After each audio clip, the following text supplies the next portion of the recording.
네, 안녕하세요. 고인희 집사입니다.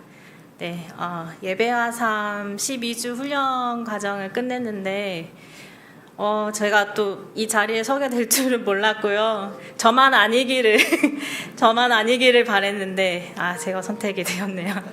이 시간 또한 훈련의 과정이라고 생각하는 마음으로 간증하도록 하겠습니다. 너무 떨려서 제가 좀 읽겠습니다. 네. 예배와 삶은 예전부터 여러 집사님들을 통해 좋다는 말씀을 듣게 되어서 꼭 훈련을 받아봐야겠다고 생각했었습니다. 그런데 남편과 함께 12주 훈련을 참여하게 될지는 저는 생각하지도 못했거든요. 그런데 이렇게 같이 이제 훈련을 받게 되면서 신앙적으로 깊은 대화를 이어가게 하신 하나님의 크신 계획과 은혜에 진심으로 감사드립니다. 네. 처음 훈련을 시작할 때 저는 하나님에 대해 많은 오해를 가지고 있었습니다.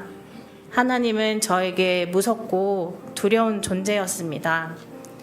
처음으로 하나님을 인격적으로 만났을 때에는 좋은 날씨에도 하나님께 감사하다고 말하고 작은 것에도 하나님께 표현했던 저였는데 어느덧 그런 마음은 온데간데 없고 다소 권위주의적이고 형식을 중요시 여기는 교회에서의 그런 신앙생활과 엄하시고 무관심하신 부모님 아래 성장하면서 또 저의 가정을 꾸리는 과정에서 또 오랜 회사생활 가운데 쌓여온 이런 저의 가치관들과 결핍들이 하나님을 오해하게 만들었던 것 같습니다. 사람들에게 인정받고 싶었던 것처럼 저는 하나님께도 인정받고 싶은 그런 마음이 제 안에 있다는 것을 이번 훈련을 통해서 알게 되었습니다.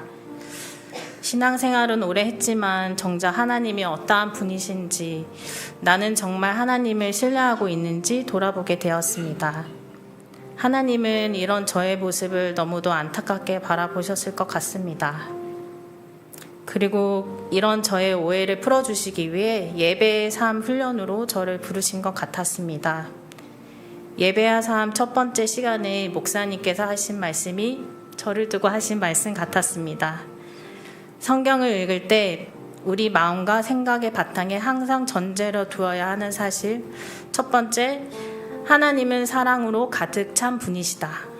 두 번째, 하나님은 실수가 없으신 분이시다. 세 번째, 하나님은 우리와 친밀하기를 너무나 원하시는 분이시다. 네 번째, 하나님은 우리가 이웃을 어떻게 대하는지에 대해서 세밀하게 보신다. 이 네 가지 사실을 우리 신앙의 밑바탕에 전제하지 않으면 지속적으로 하나님을 오해하게 되고 하나님과 가까워지지 못한다고 말씀해 주셨습니다. 하나님을 오해하게 될 때마다 목사님께서 하신 말씀 지속적으로 계속 자꾸 생각하려고 저 많이 노력했습니다. 그리고 지금도 그렇게 하고 있습니다. 매주 강의 주제는 제 삶에 놀랍게 적용되었습니다. 마치 복습하듯이 그 주의 강의 내용이 현실 속 과제로 주어졌고 저는 그 말씀을 상황에 적용하며 문제를 해결해가는 훈련을 이어갔습니다. 어떤 주는 그 생생함이 감사했고 어떤 주는 폭풍 속을 지나듯 너무도 두렵고 힘든 시간도 있었습니다. 낭떠러지 끝에 몰릴 듯한 회사에서의 문제들, 오랫동안 혼자 끌어안고 해결하지 못했던 관계의 갈등도 있었습니다. 하나님께서 이런 삶의 문제들에서 저를 돌아보게 하시고 하나님께 기도하게 하셨습니다. 제가 어떻게 하기보다 하나님께 맡겼을 때 하나님께서 어떻게 하시는지를 보게 하셨습니다. 이전 같았으면 저는 어떻게든 스스로 해결해 보려고 애를 썼을 것입니다. 하나님을 말로는 믿고 신뢰한다 하면서도 하나님보다 제 자신을 더 신뢰하고 있었는지도 모릅니다. 조건 없이 사랑해 주시는 하나님의 자녀라는 사실을 잊어버린 채 하나님께 인정받기 위해 아등바등 애쓰며 저를 괴롭혔을 것입니다. 하나님께서 계셔야 하는 왕의 자리에 제가 있으려고 했는지도 모릅니다. 그러나 이제는 압니다. 하나님은 그 누구보다 저를 사랑하시며 저의 상황을 누구보다 잘 아시는 분이시고 저를 격려하시며 함께하길 원하시는 분이시며 제가 왕이 아니라 하나님이 진짜 왕이심을 이제는 압니다. 이제는 혼자서가 아니라 하나님께 의지하고 신뢰하며 하나님께 문제를 내어 맡기려고 합니다. 하나님의 도우심 없이는 안 되는 삶의 문제들로 제 힘으로 어찌할 수 없는 문제들에 하나님의 도우심을 구할 수밖에 없습니다. 당연하다고 생각했던 것들에 하나님의 신실하심을 보게 해주신 이 시간이 너무나도 감사합니다. 그동안 예배도 습관이 되어 있었다는 것을 깨닫게 되었습니다. 하지만 이번 훈련을 통해 제가 드렸던 예배, 제가 드리는 예배에 대해 다시금 되돌아보게 되었습니다. 예배를 통해 하나님과의 만남이 있나? 하나님과의 친밀한 시간을 보내고 있나?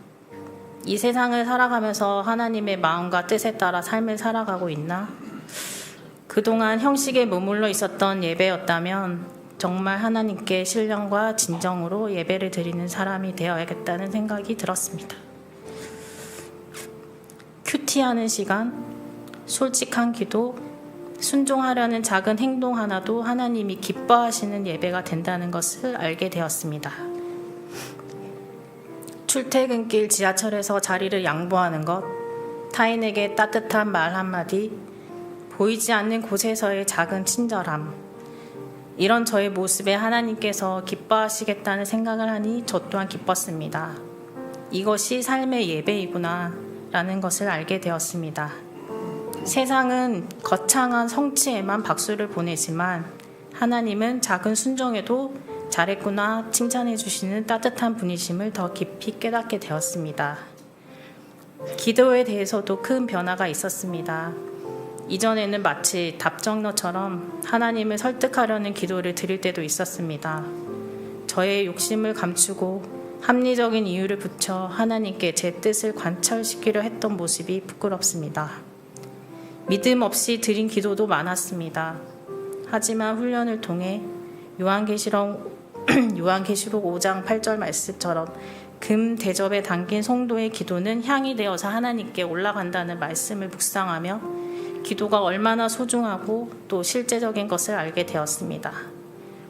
이후로는 중보 기도 요청이 오면 바로 그 자리에서 기도하게 되었고 기도하는 마음가짐이 이전과는 달라졌음을 느낍니다. 기도가 더 이상 말로만 하는 일이 아닌 하나님과 나의 깊은 연결이 되었기 때문입니다. 세상은 사랑할 만한 사람을 사랑합니다. 인싸들만 좋아하고 인정해 줍니다. 세상에서 인정받기 위해 얼마나 많이 애를 쓰는지 모릅니다.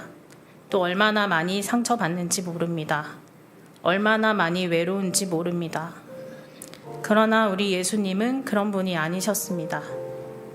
사마리아에서 홀로 씨름하는 외로운 그 여인 한 명을 위해서 뜨거운 땡볕 아래 사람들이 찾지 않을 그 시간 직접 찾아와 주셨습니다. 예수님은 그때도 지금도 동일하게 분주한 제 삶 속에 먼저 찾아와 주신 그런 따뜻한 분이셨습니다. 예배와 삶 훈련은 단순한 성경 공부가 아니었습니다. 하나님에 대한 오해와 두려움에서 시작해 하나님의 성품을 올바로 알고 그분을 신뢰하고 맡기며 살아가는 신앙으로 바뀌는 과정이었습니다. 모든 시간을 통해 하나님께 맡기는 훈련을 하고 있었다는 것을 깨달았습니다.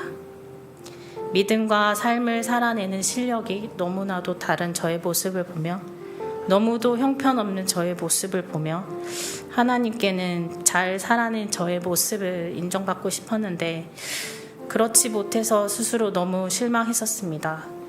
또 그렇게 살아갈 수도 없다는 것을 고백할 수밖에 없었습니다.